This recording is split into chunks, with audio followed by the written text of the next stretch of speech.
India is run by should be superseded by this book. And this is what the fight is about. Rahul Gandhi ने संसद भवन में संविधान और मनुस्मृति एक साथ लहराया और मनुस्मृति की जमकर आलोचना की, जिसके बाद कुछ लोग मनुस्मृति के समर्थन में उतर गए। अब यहाँ बड़ा सवाल यह है कि आखिर बार बार मनुस्मृति को लेकर देश में बवाल क्यों होता है? क्यों बाबा साहेब भीमराव अंबेडकर ने मनुस्मृति को जलाया था?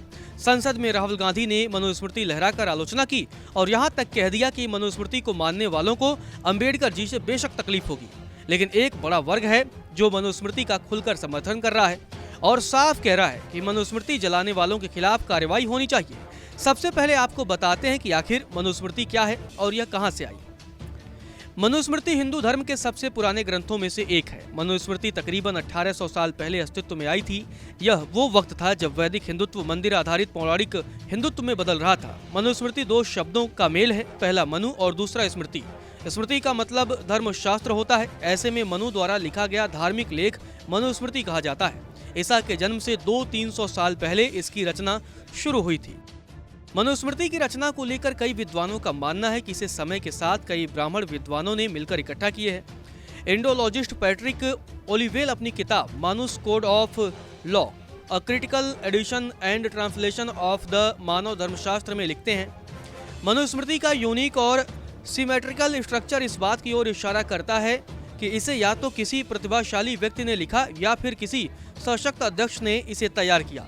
कुछ विद्वानों का कहना है कि मनुस्मृति में अधिकार, अपराध, बयान और न्याय के बारे में बात कही गई है। ये मौजूदा कानून की किताबों की तरह ही लिखी गई है। इतिहासकारों के मुताबिक मनुस्मृति में कुल 12 अध्याय हैं, जिनमें 2684 श्लोक हैं। कुछ संस्करणों में श्लोकों की संख्या 2964 है। यह हिंदुओं को धर्म और उनके कर्तव्यों के बारे में बताते हैं। मनुस्मृति में किसी का वर्ण तय करने के लिए उसके कामकाज, हुनर और योग्यता को आधार बनाया गया है, न कि जन्म को। इसमें जातियों और जीवन के अलग अलग हालातों में सामाजिक दायित्व और कर्तव्यों की जानकारी दी गई है। साथ ही अलग अलग जातियों के पुरुष और महिला से जुड़े पर्सनल और प्रोफेशनल नियम कायदे भी बताए गए। मनुस्मृति के बारे में अक्सर यह प्रचार किया जाता है कि यह दलित और महिला विरोधी है। विदेशी इतिहासकार वेंडी और ब्राउन स्मिथ का कहना है कि इस किताब के लेखक ब्राह्मण को मानव जाति का आदर्श प्रतिनिधि मानते हैं, जबकि क्रम में सबसे नीचे रखे गए शूद्र को ऊंची जातियों की सेवा करने का इकलौता कर्तव्य दिया गया है। कुछ श्लोकों में महिलाओं के खिलाफ उनके पूर्वाग्रह दिखते हैं। चलिए अब आपको मनुस्मृति के अंदर लिखी कुछ बातों को बताते हैं, जिससे साफ हो जाएगा कि क्या मनुस्मृति दलित और महिला विरोधी है। तो मनुस्मृति में क्या है, चलिए बताते हैं। अध्याय 1 के श्लोक 31 में जिक्र है, ब्रह्मा ने संसार की रचना की थी और उनके मुख से ब्राह्मण, भुजाओं से क्षत्रिय, पेट से वैश्य और पैर से शूद्र पैदा हुए। अध्याय 5 के श्लोक 148 में लिखा है, किसी भी महिला को अपने बचपन में पिता, जवानी में पति और जब पति मर जाए तो बुढ़ापे में बेटों के नियंत्रण में रहना चाहिए। उसे कभी भी स्वतंत्र रूप से जीने की कोशिश नहीं करनी चाहिए। अध्याय 5 के श्लोक 151 में लिखा है, पिता या पिता की सहमति से भाई जिसके साथ शादी कर दे, उस पति की सेवा महिला को जीवन भर करनी चाहिए और उसकी मौत के बाद ब्रह्मचर्य में रहना चाहिए।